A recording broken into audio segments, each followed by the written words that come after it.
Assalamualaikum warahmatullahi wabarakatuh. Kita akan lanjutkan materi tentang kausalitas Imam Al-Ghazali. Perlu diketahui bahwa Imam Al-Ghazali itu hidup di tahun 1058 sampai 1111 Masehi. Imam Al-Ghazali merupakan pengikut daripada mazhab Asy'ariyah yang terkenal bersikap kritis terhadap pemikiran kalangan para filsuf, falasifah pada masa itu. Nah, sesungguhnya Imam Al-Ghazali itu tidak menentang filsafat dan filsuf seperti yang dipersepsikan banyak orang.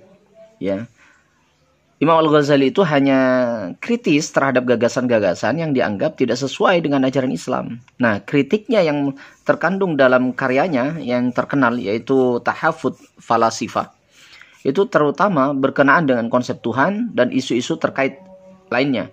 Misalkan penciptaan alam semesta, pengetahuan, ilmu fisika dan sejenisnya. Nah, salah satu poin penting dalam bantahan Al-Ghazali terhadap pandangan falasifah adalah teori kausalitas. Nah, yang merupakan landasan pokok filsafat alam, yaitu filsafat alamnya Aristoteles. Nah, kebanyakan para penulis itu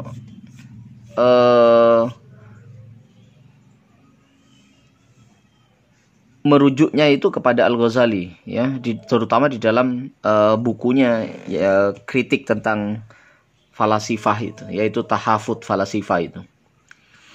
Nah, hubungan sebab akibat, kausalitas dalam dunia fenomenal itu hanyalah urutan kejadian yang bersifat kebiasaan sesungguhnya. Nah, di hadapan kita kadang hal-hal yang terjadi itu mungkin tampak melalui sebab akibat. Namun sebenarnya semua itu tidak terjadi karena sebab akibat. Benda-benda mati tidak mempunyai tindakan sebab akibat dan tindakan sebab akibat berada secara eksklusif di tangan Allah. Yang selalu bertindak berdasarkan kehendaknya. Nah, oleh karena itu dengan demikian menurut doktrin sebuah peristiwa merupakan ciptaan Allah, baik secara langsung maupun melalui perantaraan malaikatnya. Nah, Al-Ghazali sebenarnya mengkritik beberapa tokoh Islam, ilmuwan Islam, seperti misalkan Al-Farabi, Ibnu Sina, dan juga nanti pertentangannya juga dengan Ibnu Rus. Nah, perlu diketahui bahwa Al-Farabi itu dan Ibnu Sina itu dianggap sebagai pengikut daripada Aristoteles. Dan juga sebagai neo-platonisme muslim yang membenarkan dan merumuskan kembali teori skema emanasi. Nah, teori mereka berkaitan tidak hanya dalam kausalitas dalam dunia fenomena, tetapi juga pada wilayah metafisika, yaitu tempat di mana sifat kausalitas ilahi itu dibahas. Nah, sesungguhnya di dalam kajian kausalitas ini yang cukup menarik bahwa Al-Ghazali itu ingin menyatakan bahwa tidak semuanya itu disebabkan karena sebab akibat. Nah, inilah yang merupakan perbedaan daripada Ibnu Rus, Al-Farabi, Ibnu Sina, bahwa mereka mengatakan kausalitas itu merupakan fenomena yang pasti, merupakan konsep yang pasti sudah, Artinya kalau misalkan 1 tambah 1 itu pasti 2. 2 tambah 2 pasti 4. Nah, itu contohnya. Tetapi dalam pandangan Al-Ghazali itu tidak begitu. Bisa jadi sesuatu itu di luar kendali manusia. Di luar harapan manusia. Tidak semuanya 1+1 bisa jadi 2. Kadang misalkan dicontohkan rizki. Kalau dia bekerja keras maka dia dapat rizki yang banyak. Tidak begitu. Itu hukum kausalitas menurut pandangan rasional, ya, rasionalitas, ya. Yang salah satunya dari ilmuwan muslim yaitu Al-Farabi, Ibnu Rus dan Ibnu Sina. Nah, Al-Ghazali tidak begitu. Al-Ghazali mengatakan bahwa ada ketidakpastian, ya. Ada ketidakpastian sehingga semuanya tidak bisa dikatakan ini pasti, tidak. Tetapi ada kemudian di luar dugaan kita, di luar kemampuan kita. Jadi orang kerjanya nyantai tapi ternyata rezekinya banyak. Nah, ini yang dimaksud oleh Al-Ghazali. Ya. Dalam pandangan Ibnu Rus misalkan, Ibnu Sina, Ibnu Rus, dia mengatakan bahwa sebagaimana bayang-bayang, ya, disampaikan oleh mereka itu, Tuhan sebagai pelaku itu pasti terikat untuk melakukannya, ya. Artinya Tuhan itu sebab yang memastikan akan wujud dunia ini. Nah, itu dalam sisi itu betul. Ya, pendirian Ibnu Sina yang menyimpulkan bahwa kaitan antara sebab dan akibat adalah hubungan yang pasti, itu dipengaruhi oleh konsepnya tentang Tuhan sebagai sebab atau ilah, ya. Emanasi alam semesta, ya, ilah terhadap emanasi alam dan semesta, atau sebagai pelaku yang menghasilkan akibat. Nah, alasan inilah yang kemudian Al-Ghazali alasan ini kemudian Ibnu Sina melanjutkan bahwa ketika kekuatan itu penyebab itu bersifat alami dan objek dari tindakan penyebab itu hadir, maka tidak bisa tidak akibat pasti hadir. Nah, yang dicontohkan itu adalah contohnya ini.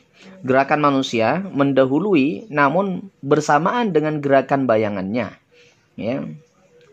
Ibnu Rus juga termasuk yang berpendapat bahwa hubungan yang bisa diamati, ya, yang ada antara sebab dan akibat adalah hubungan kebersamaan yang pasti. Artinya, kalau dalam ilmu fisika, ya, benda bayang-bayang itu sesuai dengan bendanya. Itu dalam ilmu fisika. Tetapi ada yang dilupakan oleh Ibnu Rus, ya, Ibnu Sina, ketika bayang-bayang itu berada pada posisi di mana tangan ditutupi oleh tubuhnya, ya, maka bayang-bayang tangan itu tidak tampak.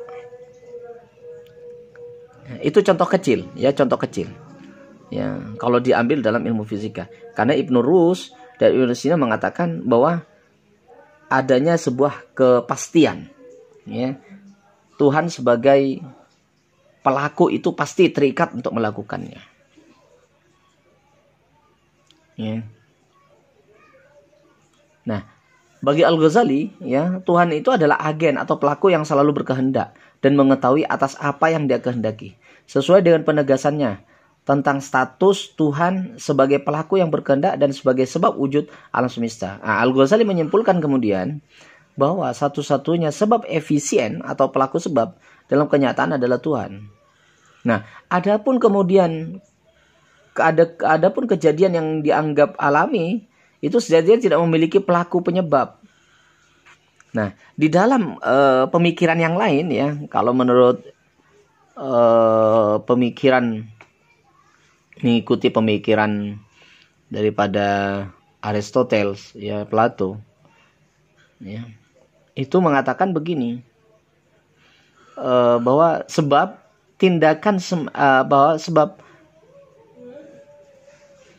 Tuhan itu, ya, Tuhan tidak memiliki hubungan langsung dengan dunia fenomenal.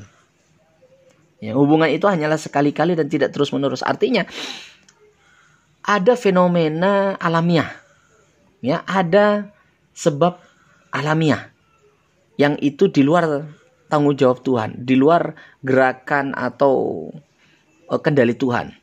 Ya. Misalkan ketika pohon di atas gunung itu ditebangi, maka akan banjir, akan longsor.